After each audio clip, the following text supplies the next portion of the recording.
Okay, you know I'm a dog lover. Cindy Dole here, Home Wizards, and at my house, you've probably seen the girly girls on the website, Bailey and Abby, the old English sheepdogs that I love so much. They're big fluffs of hugs and kisses, and yes, they have some issues. Maybe yours do too. 888-KFWB-980 is the number to join and feel my pain. Because, you know, it's going to be very helpful. We're joined by someone featured in the new National Geographic Dog Tips from Dogtown book, Sherry Woodard. Welcome to the show, Sherry. There you are. Can you hear me, Sherry? Yes. There we are. We were just jamming to the song a little bit there. I'm sure that's probably your ringer on your phone, right? Is that your phone song? Oh? Pretty familiar, yeah. All right, so I'm going to first ask a question that is speaking to my own personal challenge, and I read the book, and I pretty much know what you're going to say, but I'm going to put it out there. So my two sheepdogs, they go through what we call the greeting sequence, all right? So when anyone knocks the door, or even worse, they dare to ring the doorbell, they get so excited. I even had trainers come over to stop this. They jump, and I can't. I mean, I ignore them. I turn my back to them to not, to give them quiet time and then praise them after when they're nice. It doesn't stop. It just keeps going. In fact, one friend calls Abby Cujo because she's so excited that she attacks with scratches of love. So what's going on? I mean, I thought it was the alpha. What am I doing wrong? Well, probably it's probably not you doing anything wrong. Excitement is normal, and it's good that they love people. That's a great thing. Mm-hmm. What we would normally do is set up a treat station and have a whole bunch of people practicing coming over and go back and forth on knocking or ringing, but have one of the dogs at a time practice not getting a treat until they're sitting. So you have to have people that are willing to tolerate all of the craziness, or just close the door. So the dogs go to the door, one dog at a time. Sorry, I'll take it back. One dog at a time goes to the door, and the person opens the door. You say hi. The dogs go into their normal routine of getting wild, and you could close the door and not open it until the dog calms down, or let the person on the outside put a treat near the dog, then close the door so the dog goes, whoa, wait a second, what did I just smell? And starts thinking about the treat. Then your dogs hopefully have some manners, so the person could say sit, and you could help them by saying sit as well if they listen more likely to you, and then they would receive the treat only when they're sitting.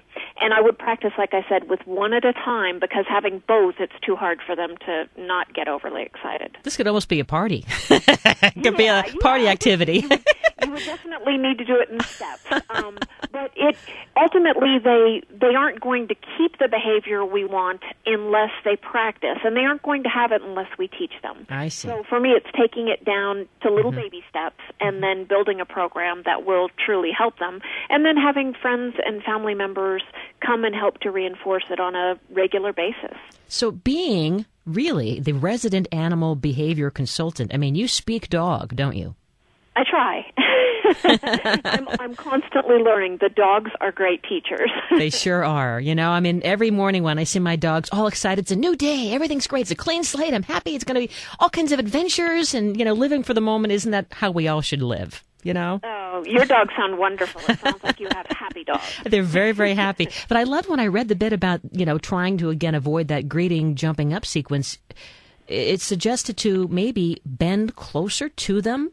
Is that something that you recommend, too? Like just kind of get down a little closer and that kind of throws them off? Or A lot of people don't realize that when dogs were puppies, we often reinforce them getting up to us. So we stay up, they jump up, they stand up, and then we embrace them as though they're human infants. And when they're larger, they expect that to be normal behavior. So if we bend down, they don't generally climb on top of our heads. They generally stay on their own feet. So I think it is easier for them to understand. Just like the book says, watch out for the face butt or the black eye. I mean, that would be my luck. Boom, right in the nose. Because they're big dogs. They don't mean it. They're just bigger than they realize. So it is true. It's never too late, like people, for dogs to learn. Never. No. We get in senior dogs that have been in the backyard, haven't had anything taught to them, haven't had good relationships, and we are still able to help them become amazing family members. Oh, but that show Dogtown and the book is it is so amazing. So we're so happy to have you here for several segments to talk through the different difficult behaviors and how we can have this better relationship with our dogs. So don't you go away there. And those of you who have a dog and have a question, we're talking with Sherry Woodard, your chance to get some great advice for your best friend, that furry version at home. 888-KFWB 980, 888-539-2980. Cindy Dole, Home Wizards. Take a quick traffic break, and we're back right after this.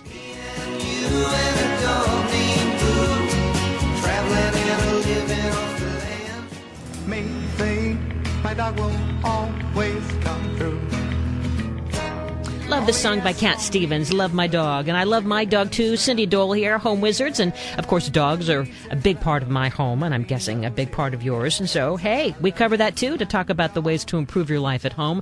With me, Sherry Woodard. She knows. She speaks dog. She hears dog. And she's helping us get smarter because she is the resident Animal Behaviour Consultant for the Best Frends Animal Society, which is tied to Dogtown. And, Sherry, tell us a little bit more about the good that you guys do, because you've seen so many dogs that come to you in some pretty bad shape. Oh, absolutely. Best Frends has a sanctuary in Kanab, Utah, which is the very bottom of Utah, and we have hundreds of dogs. We have volunteers that come in every day to help us care for the animals and help the animals to become more adoptable. Some of the dogs come from puppy mill situations. Some of them come from dog fighting. Many of them come from either neglect or abuse. And our work is to help them become adoptable, help them to learn how to be healthy and happy, and get them into homes so we can help more. And the good news is, I mean, there's always a happy ending, it sounds like. I mean, these dogs have maybe been mislabeled somehow. They become good citizens. Well, they do become good citizens. I think that people don't see the potential when they meet a dog, and some of these dogs, when you meet them, it's really hard to see who they can become because they have no idea, they have no experience. So we've learned, and a lot of our tips are from our experiences here. Yeah. We've learned how to truly help them to feel better about us, and learning that every dog is an individual, and we need to find what motivates each one of them. Mm-hmm. How has canine communication or learning and understanding it changed, or has it? I mean, in terms of the philosophy and the approach. I think that it's becoming more important because there are so many dogs that we need to read, so many dogs that have come out of these bad situations that if we can't read their body language, we might not be safe. And certainly they are going to be feeling defensive because they're behaving because they are so fearful, and out of that behavior we can be injured, and they can stay in a situation where they don't trust us. They continue to be fearful. So we need to learn how to understand each other. I think reading their body language is the best way for everyone to stay safe. And we could then tell the moment that they start to feel better, their body language changes.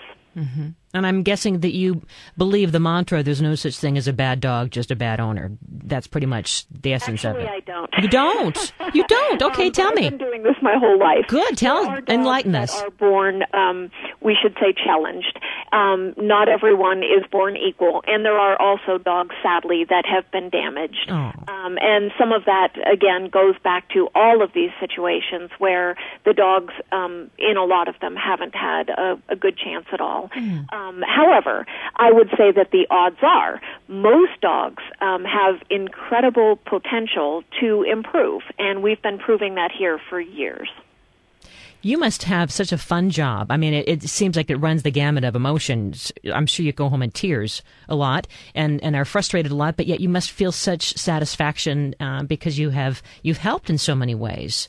I feel truly blessed, and I meet amazing people every day that come here to volunteer, come here on their vacations to help us help the animals. So I feel like I get to be on the good end of the story. The happy endings do happen here. And you probably want to take a lot of these dogs home every night, don't you? Right? Well, my house is full. Really? How many you have? I live here in Dogtown, and I actually have 6 dogs and 4 cats. And yes, it is a busy house, but we also do have sleepovers once in a while. Isn't that fun? That's great. Well, stick around, because as we segue into our second hour, we want to learn a little bit more about canine communication and how we can not only read our dog better as our companion at home, but how we can just be better owners. And maybe if they're having some challenges from, well, barking and whining, or maybe, they're eating things that they shouldn't be, how do we give them positive reinforcement and kind of turn things over to a new leaf? You're listening to Home Wizards as we segue into the second hour. I'm Cindy Dole. We're just getting started, Seth, let's kick that baby up.